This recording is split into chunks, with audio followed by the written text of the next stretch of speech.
Hello. Hello everyone, welcome to the next webinar in the series. It's Claire Snowden here. I'm really pleased to introduce Kerry Woolfall today. I've known Kerry for some time and followed her work, and it's really interesting work. And it's in an area very close to my own heart, so really pleased to have her here today. Kerry is a senior lecturer at the University of Liverpool, and she's also a member of the Northwest Group for Trial Methodology Research, so doing very relevant work for all of us. She's going to talk today on achieving clinician buy-in for challenging trials, lessons learned from the paediatric clinical trial setting. This webinar makes a really nice companion piece with the one that we heard last time from Lucy Campbell, where she was talking about lessons learned from the HIV trial setting and recruitment challenges there. So if you haven't listened to Lucy's, you might want to listen to the two webinars back to back. That could be really interesting. So Kerry's research focuses on exploring stakeholder perspectives using really interesting qualitative methods. And she uses those perspectives to inform the design and conduct of clinical trials. And we can all draw on the lessons learned from her work. And her work involves leading research with children, parents and clinicians to explore their particular views on how trials are conducted in emergency settings. She also was involved heavily in the creation of the Connect study guidance, which is part of the NIHR clinical trials toolkit, so you might have come across it there. Connect guidance helps to make sure that recruitment and consent to critical care trials is ethically appropriate, and it addresses the needs of critically ill children and their family, and comes directly from the qualitative research that her and her team have been doing. Her current research involves 7 studies within trials, which we also know as SWATs, or trial feasibility studies in paediatric emergency care and neonatal intensive care. Kerry, can I pass over to you now for your presentation? Yeah, sure. Hi, everybody. As Claire has outlined, my work is particularly in paediatrics. I have some new trials coming up in obstetrics and neonatal care. But today, in the next 20 minutes, I'm going to look at some of the lessons that we've learned on how to actually help facilitate clinician buy-in for really challenging clinical trials. So here I'm referring to paediatric critical care settings, but as I'm sure a lot of you or who are listening know that trials can be challenging in most settings. When I refer to buy-in, I mean how do we actually engage those clinicians in a trial and hopefully encourage them to follow the trial protocol.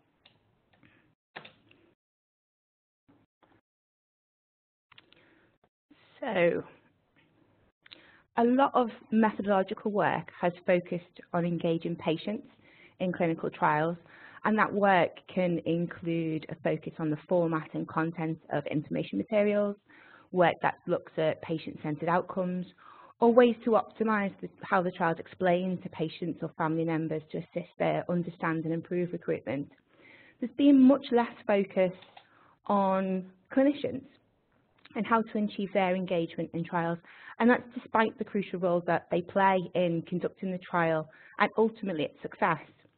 The literature that has existed around this demonstrates that factors such as study workload, support for the study question, and how concerns about the impact of the trial has on patients can influence a clinician's willingness to firstly engage with the trial and follow the protocol.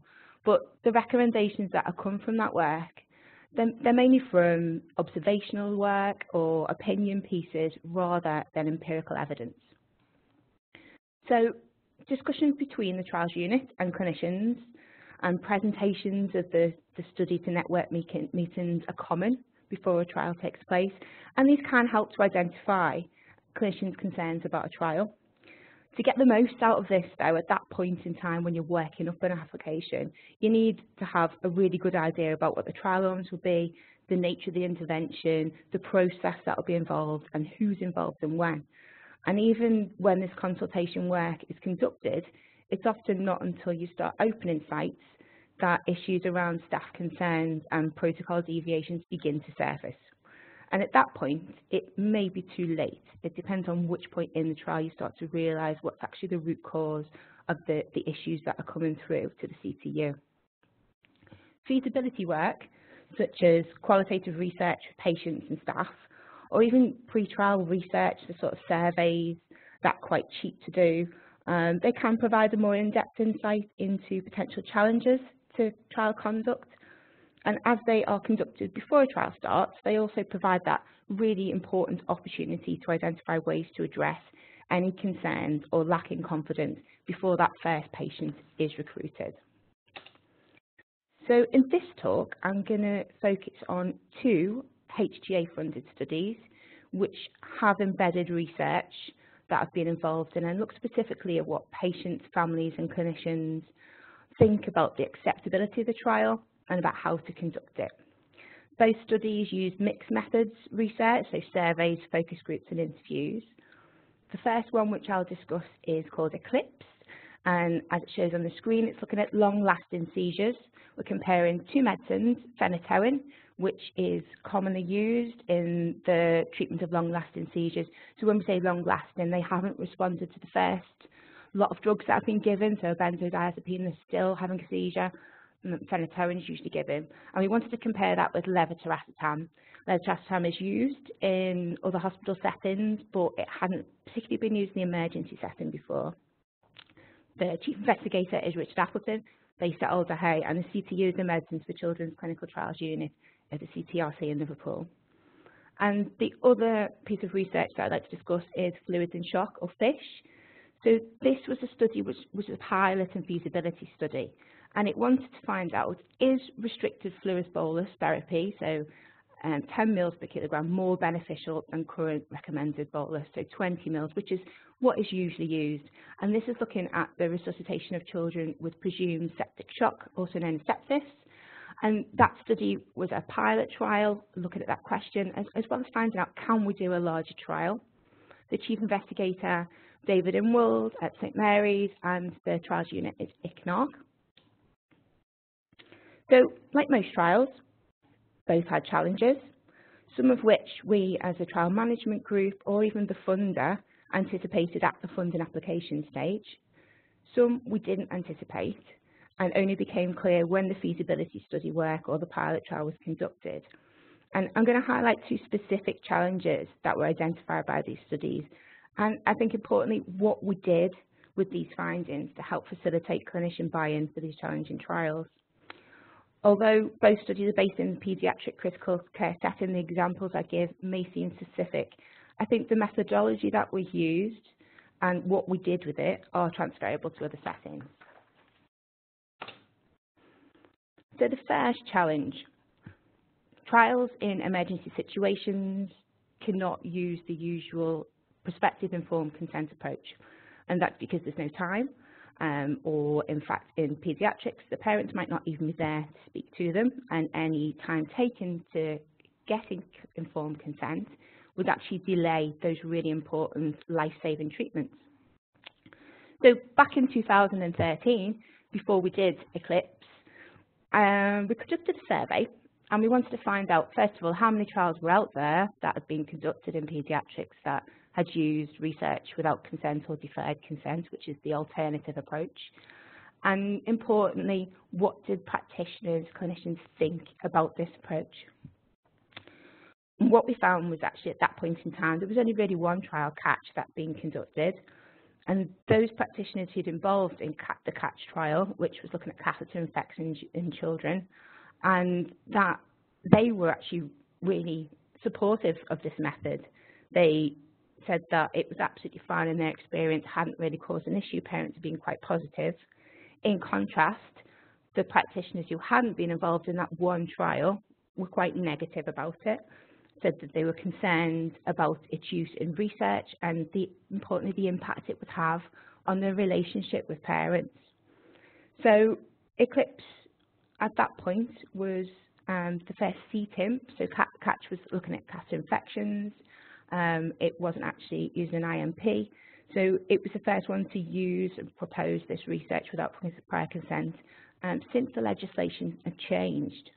And for many hospitals, this was their first emergency department-led trial, and we had 30 sites.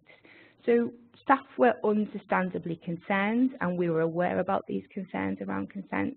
And their main concerns were about how parents would react, the change in usual care, so the use of levetiracetam, and actually the practicalities of running a trial whilst resuscitating a child. So this is the face of many of the clinicians when we went for the site visits. And it felt like quite a challenge. We felt we had to be prepared and have evidence to show why this trial was great to get behind, why it was important. And importantly, we felt that we needed evidence to show them that parents felt that it was okay to do this. So we conducted some pre-trial work, and it was the same for the fluids and shock trial as well. There were same queries about whether this was okay and whether the trial question was okay. So we had to get inventive about how we could involve parents. And in the Eclipse, I literally picked up the phone and phoned 63 different support groups that I could find online. And from that, interviewed 17 parents. In fluids and shock, we didn't have as much time. We didn't have the luxury of that. So we thought, okay, social media might be the way forward. So we used this advert. And we also posted letters home. The clinicians at sites identified families who'd be eligible. So they were the ones who'd had experience of this condition and sent letters home. And we also wanted to include bereaved parents in FISH. It was important because it was sepsis, because the mortality rate was higher than other trials that we'd done this pre-trial work. And it was important to get the views of bereaved parents. So we conducted that work. And as you can see, 53 parents registered interest on this side. So it didn't take us long to use social media, and we got quite a lot of interest. It depends on how you use Twitter, I think, to gain interest.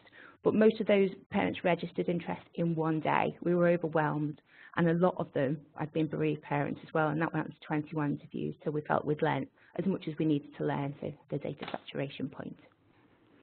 So for Eclipse, the pre-trial research showed us that parents they'd never heard of doing research without asking first, but they responded positively to it, and the after and the description of why it was used and how we go about it was presented to them. They said that it was important that clinicians understood that how the trial was described to parents and the reasons for not seeking informed consent were explained, and they felt that it was really likely to impact on how parents would respond. They wouldn't automatically be yes, it needed that explanation. Communication was important. So we created guidance, the Connect guidance, which Claire referred to earlier, and this had some important factors that come directly from parents about when to approach parents, so sooner rather than later, but when the child's stable, and the importance of gauging when it's appropriate for each family, so checking with the bedside nurse. And interestingly, this pre-trial research for Eclipse picked up not to use levetiracetam, but to use its brand name, Keppra. I think I slipped up in an interview with one parent and said Keppra by accident instead of the full name. And they were like, oh, Keppra, yeah, I know that my child's on that. It's a preventative med for epilepsy. Why don't you just use Keppra? Parents will know what that means. And as soon as I started to mention that and we changed the trial materials, the parents were like, okay, I understand what the struggle is, and it didn't seem as scary. So we used this pre-trial research. We developed a video, which is on the right hand of your screen, actors and a very kind nurse called Julia, who was part of the Connect study. She helped create the scenario of a research without prior consent discussion. So practitioners who weren't experienced in this could see it when we went to do the site training. In the middle is the Sims. It was important that clinicians could visualize how the processes worked and how they would be recording the information we wanted them to record for the trial. And also, there was a lot of us that went. There was about 4 of us that went to each of the site visits, including a nurse, a consultant, usually the chief investigator, and either myself or Louise from the sub-study. And I think that presence, well, we thought that it might have made a difference, and then I'll explain how it did in a minute. Importantly, we also took papers. So we'd done the research, we published the research with parents, and we took it with us to the sites.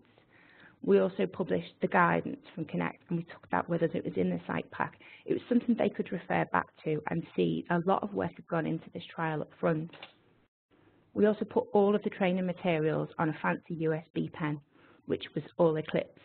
And that was important because a lot of the clinicians who would be involved in the training on that day might change by the time the trial actually starts.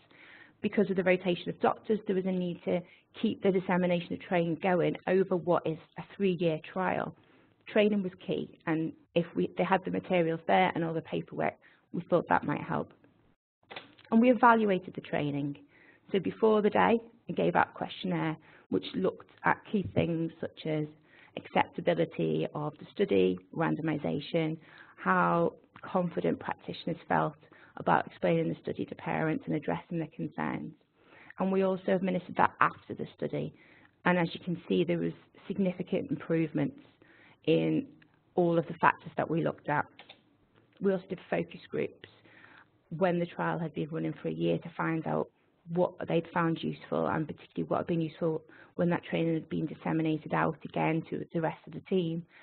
And the nurses who were in charge of that training had sort of said, well, it was useful to see a discussion around research without consent in action rather than theory, not just paperwork. The video was really important.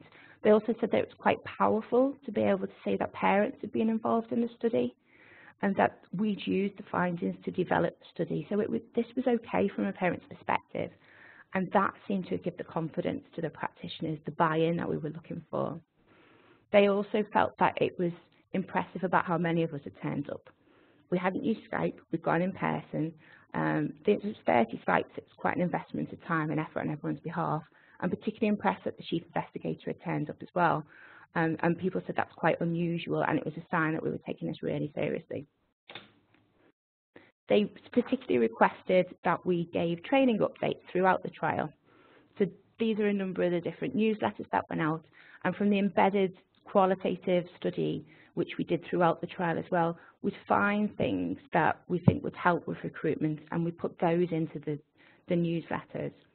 And interestingly, we recently did a survey to find out for training updates. We're coming to the end of the trial, which is a successful trial. We're close to closing. And we'd ask them, okay, for this last push, what do we need to do? Have the newsletters been useful? So you can see 60% said yes. But the notable thing on the right is that a lot of them had never seen them. So we put all this effort into creating these newsletters, but they'd stuck in someone's inbox. So that's now being chased. So Peruki is a network that's supporting the study. Mark Little, one of our co-investigators, was the former chair of Peruki, and he's literally picked up the phone to every site over the last few weeks, encouraging that buy-in for the last 6 months and saying, right, these are the newsletters that are here, and there's additional support wherever you need it. I think it's that communication that has quite made a difference with this trial and the network support. So for the last section, I'm going to look at the fish study. And fish came about because of a study that was conducted in Africa with 3,600 children, and it was looking at fluids in shock. And the findings, as you can see, raised considerable concern and uncertainty because the fluid bolus resuscitation of 20 to 40 mils per kilogram, which 20 mils per kilogram is our recommended guidance in the UK, versus no bolus, had a 30% increase in mortality. So that raised the concern, and it came about, well, we need to replicate this in the UK because although the study's shown these findings, it's not really ethical to give no bolus. We wouldn't get buy-in for that at all. And also the setting is completely different in the patient profile. So what we needed to do is find out what clinicians thought about doing this trial as well as parents. And we thought the challenges would be a change from usual care. So using less than usual care, we thought that would be the challenge. Also how to run the trial in resource. And we think that there may be some concerns still about conducting the research without prior consent, but some of the clinicians involved in this had been involved in Eclipse and Catch, so there had been an increase in awareness and support for this method since time has shifted till 2017 from 2013. We've done that important pre-trial work with parents as well, with relevant experience, and found some really interesting things. So we found that parents had some concerns and some misconceptions about the trial. And they had concerns that They didn't want anything tested that wasn't normally used. They were concerned about the change in practice, and that they just wanted it to be reiterated that there's weak evidence for the 20 mils, which is why we're doing. The feast findings they thought were really important to emphasise to people recruited to the pilot trial. That less fluid might be better, and the important thing, we don't know. This is why we're doing the trial. So these findings were embedded in the staff training for the pilot. And then as we did the pilot, we went at the end and found out, how do staff find all this? There were 3 pilot trial hubs, and we interviewed 20 staff and conducted telephone interviews with an additional 7 who couldn't make the focus groups. And they all said that the training had prepared them for recruitment and the research without prior consent. That has gone fine. The clinicians had really valued the insight into how to explain the study to families. As from the green quote on the left, you can see the bits that were important. So we'd given them the recommendations that parents had made, and we structured our information sheets according to the priorities that parents had had, and clarified the misunderstandings that they'd had as well. The process of consent worked smoothly. No parents refused consent, but there were issues, and the issues were the issues of the staff rather than the parents. Many found it difficult to complete the case report form whilst resuscitating a child, and staff described problems adhering to the protocol when it was the usual care that was being administered to the 20 mils per kilogram. We'd have 15-minute cycles, and they struggled to get the pumps and to get it administered within the 15 minutes, but they said they'd gotten faster, and they were concerned. But it's the quote in the red box that I'd like to draw your attention to. So importantly, we found that there was a lack of equipoise amongst some clinicians. And when a child had been randomised to the 20 mils per kilogram, so what we thought was usual care, they had concerns about that because of fluid overload.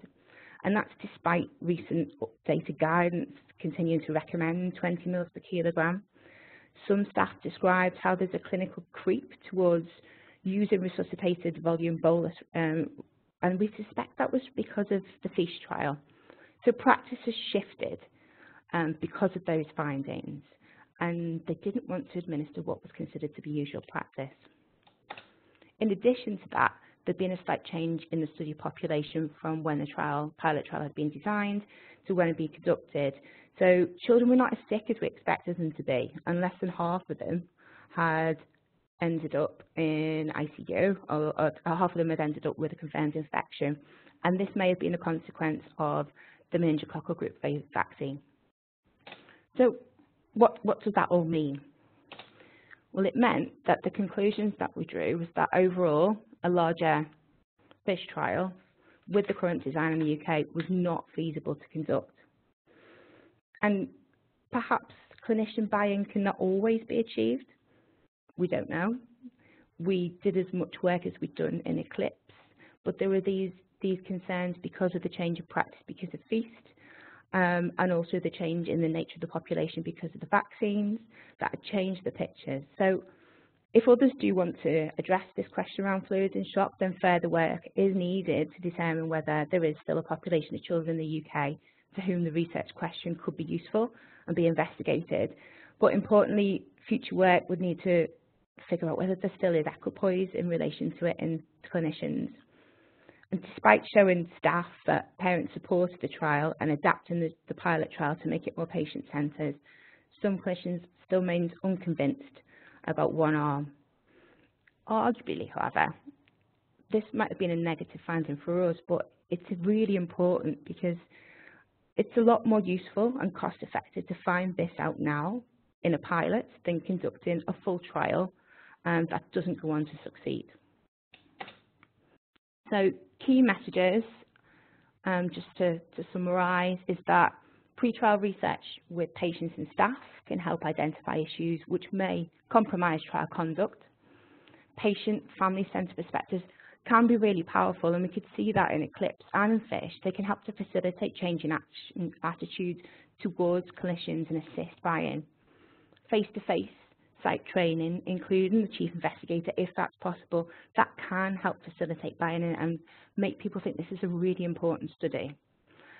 And finding solutions and developing materials and training to assist buy-in, that's important. All this work can also help identify what's not possible and what's not feasible to conduct. Thank you. Thank you very much, Kerry. That was really, really interesting. And I'm sure there'll be some questions from the audience. If anyone would like to put a question to Kerry, and you have a microphone, you are able to speak.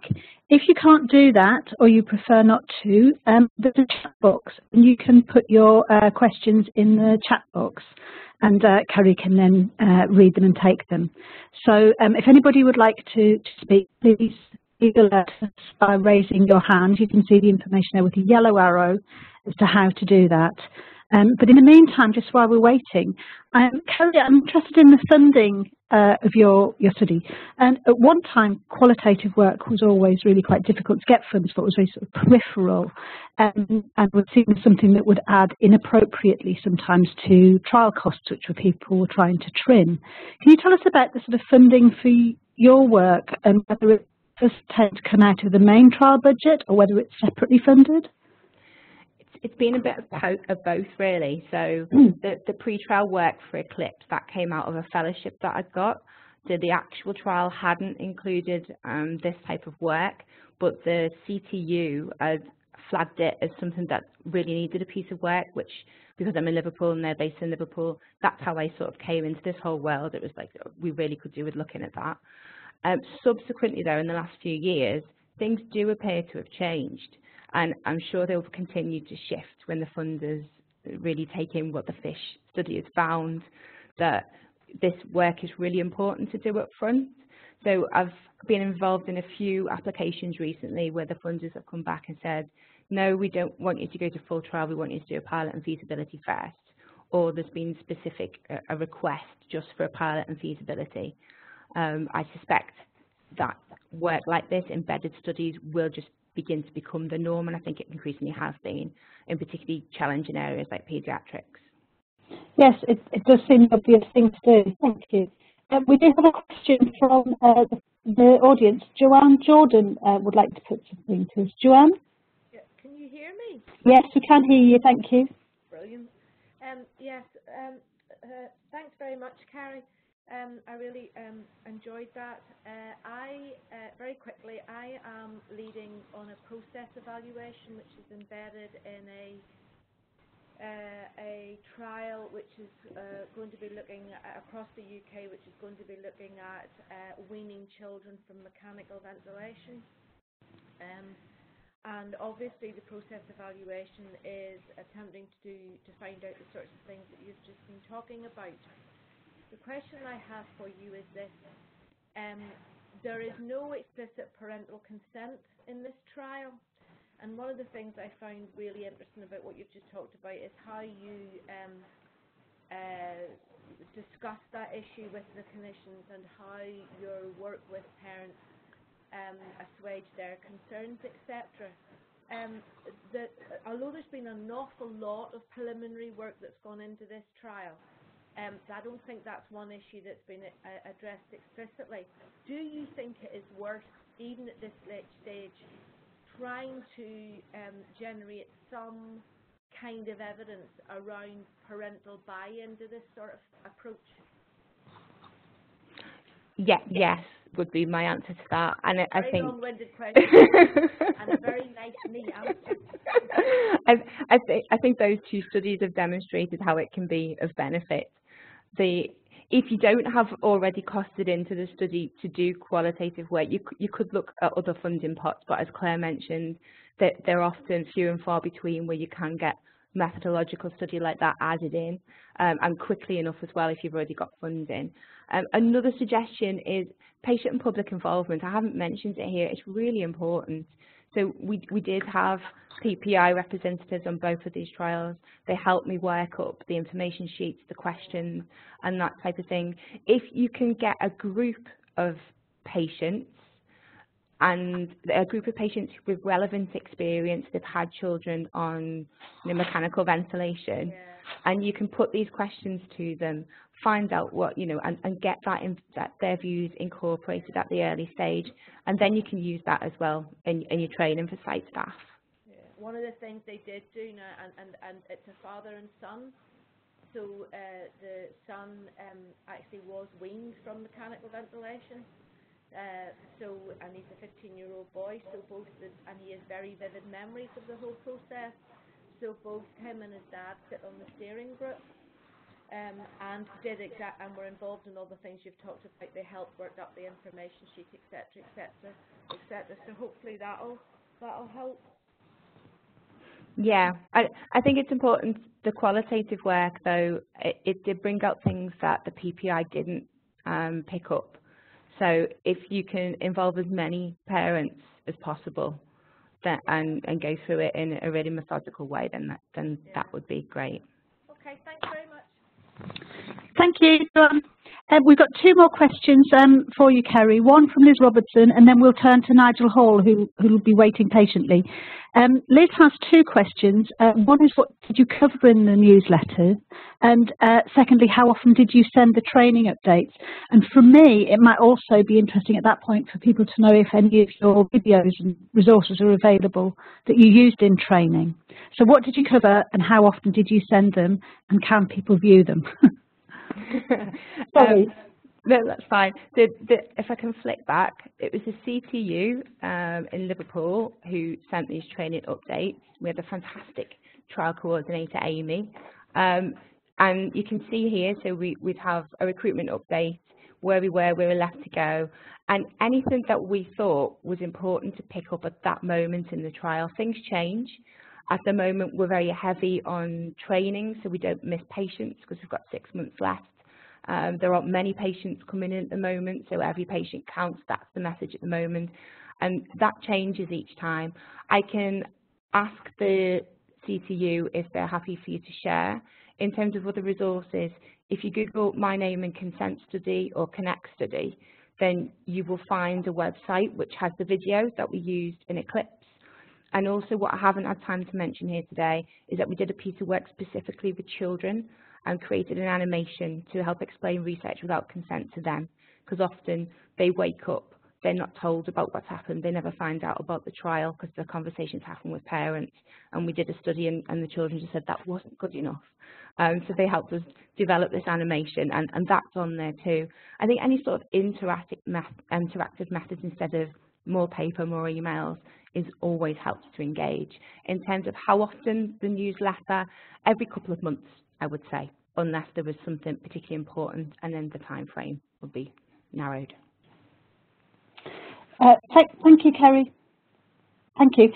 Now we have two related questions, actually. One from Athene Lane, who's asking about were there any efforts made to change equipoise in the clinicians in the trial, and by what methods did you then observe that? And then we have a related question from Nigel, who previously raised his hand. So if I let you deal with Athene's question first, then Nigel can decide whether he wants to speak and put his question, or whether he wants me to read the version he sent out. So from Athene, were there efforts made to change equipoise in the conditions in the trial, and by what methods was it observed, the change? Okay, so in Eclipse, yes. So Eclipse, there was a concern about the new drug, levetiracetam, compared to phenytoin. And the efforts that we made to change their minds came from parents saying, this is absolutely fine. Actually, levetiracetam or Keppra is what my child has out of hospital. And I think that did really help to address some of their concerns. In fish, we didn't have the time, so it was a short pilot RCT, and we didn't meet the parameters. The clinician lack of equipoise was one small thing. As you saw, the meningitis B vaccine has also impacted on that. So we didn't get a chance to address those concerns. We just picked them up in the focus groups to feed into the final report. Okay. So Nigel hasn't put his hand up, so I think that's probably okay for me to just read his question. So he's talking about whether or not you developed expertise in convincing clinicians that the question was worth answering. So your intervention in their equipoise, I guess, is the same sort of angle. He says, it sounds as though in fish there was inadequate buy-in to the research question as much as the recruitment and consent process. Why couldn't you convince them? So that's interesting. Yeah, it is. I'm not just probably not the only person who can talk to that one. I know there's people on the other end who's listening from ICNARC as well that might have some views on that one. We didn't have the opportunity. We didn't pick up in terms of the equipoise until we actually conducted the pilot around fish. So that opportunity just wasn't there really to convince them. In terms of developing skills about convincing people, I think it's presentation skills when it's site visit, but I think it's not the individual with the skills, it's the evidence that you've got, I think, convinces people. So in Eclipse, it was being able to show what parents thought about it, managed to convince them. We, I suppose, are just the puppets to portray our findings, and as I said in the slide, that patients' perspectives can be really powerful and can change clinicians' opinions. Lovely, thank you. Thank you. Any further questions? Kerry, is there anything, having had these discussions, that you would like to add to what you've said so far? I don't think so. If there's any information, I've clearly gone through 2 different trials, very complicated, lots of different resources that are on there. If there's anything you haven't had a chance to ask me about, or if there's anything that you'd like to see if you could access, then please get in contact. My contact details are on the final slide, which I will flick to now. There you go. Thank you. And at the very last, we've had one more question just come in. So if you don't mind, Kerry, we'll just go to that. Brona? Hello, Kerry. Thank you very much for your presentation. I've thoroughly enjoyed it. Can everybody hear me? Yes, perfectly. Yeah. Okay. I guess my question is around, I'm incredibly interested in changing behaviour. And, you know, there are some times when people will absolutely dig their heels in and will refuse to move whatsoever. There'll be clinicians who are very proactive in research and are very open to recruiting patients and so on. And there will be others who will, they will nod and they will say yes, yes, and then they will just completely dig their heels in and just not comply whatsoever. So I'm wondering if what sort of methods you might suggest in terms of bringing along those non-compliers or those people who dig their heels in. What sort of suggestions you would have for getting people on your side in terms of these type of studies? Thanks, Brona. I think sort of the whole presentation was geared a bit towards that. At the very beginning, the picture with the woman with the skeptical eyes was very much what we saw in Eclipse. I remember some of the tea breaks in the morning. We go out as a team and think, oh gosh, we need to really convince them here. And the research did that. The parents' perspectives did that. I also think I mentioned the Peruki support network. They really help with Eclipse, and I can't really overstate how much they've helped with it. This isn't based on empirical evidence, which is why I didn't labour that this is my own personal opinion, is that if there has been issues with sites, then Peruki will get on the phone and communicate. And some of that is around buy-in, and it's actually having that sort of human contact and speaking to people about it. But I think not really doing tokenistic site visits is a way forward. We allocated 4 to 5 hours, which is really hard to get people in the room for that length of time. But you need that if it's a complicated trial. Well, this wasn't actually. It's quite pragmatic. But if you want to go through all of the processes, you want the opportunity to help assist that buy-in with clinicians and persuade them why this is important. You need that face-to-face contact. So if you're able to get them in the room from the onset, then I think that can definitely help.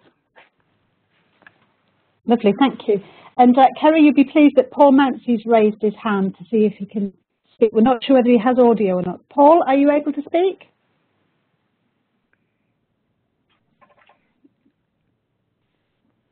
Paul is Claire, connected can you to hear me? telephone. Hi. Yes, we can. Hi, sorry. I think it's because I didn't call under my name.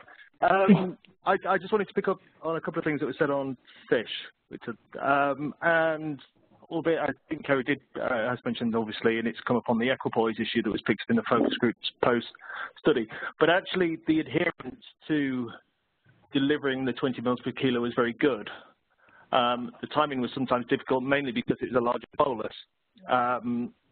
And actually, I think usual care had sort of changed, but I think this is always the problem with doing lots of studies in where usual care is actually varied across the country and actually sometimes within the unit and within a hospital.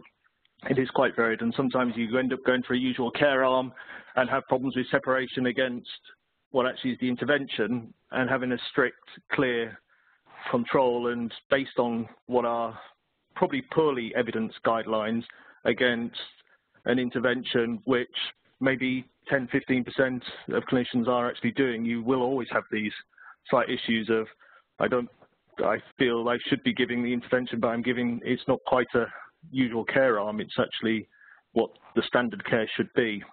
But actually the clinicians did deliver it and tried to deliver it, but then maybe did say afterwards, I don't agree, this is my standard practice.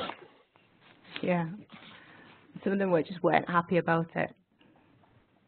Yeah. But I think that's the same across lots of studies where you have a control arm where usual care is varied. And usual care sometimes is actually what the intervention is, because it's not just about one clinician going non-evidence based. It's actually getting evidence for all clinicians to change their practice. Mm. And from your experience, Paul, have you got any other suggestions about how to achieve that clinician buy-in from all the trials you've done it, if not? To me, it's around explaining the scientific rationale for adhering to the protocol. It's not just about their practice, it's about the wider practice of all clinicians and hospitals. If you can have some audit data or some general data about what practice is across the UK and be able to show that for a start, I think is quite useful, because we know for fish, most people were using the higher amount of fluid, but some hospitals, some units weren't. But actually, if you can show it's not just about their practice, and they look at the bigger picture downstream, in 5, 10 years, can we have the evidence, maybe play to their egos a bit? You maybe are right that we should be, but isn't it about getting all clinicians and having evidence based around what the correct the amount of fluid or whatever the intervention is? They may well be wrong. So using patients, it's quite, I suppose the patient stuff's quite difficult, isn't it? And I think I personally, from my point of view, pick up more on the scientific side. Okay, thank you. Okay, thank you very much. Some interesting comments there about the on-the-ground practicalities of delivering trials. Thank you very much, Kerry. We've all got your contact details now. That was really interesting, and will be available as a recording if anybody wants to share the link with colleagues who haven't been here. That will be available probably in a week or so. Thank you very much, Kerry, and thank you everyone for joining and for your interesting questions. Bye. Thanks, bye.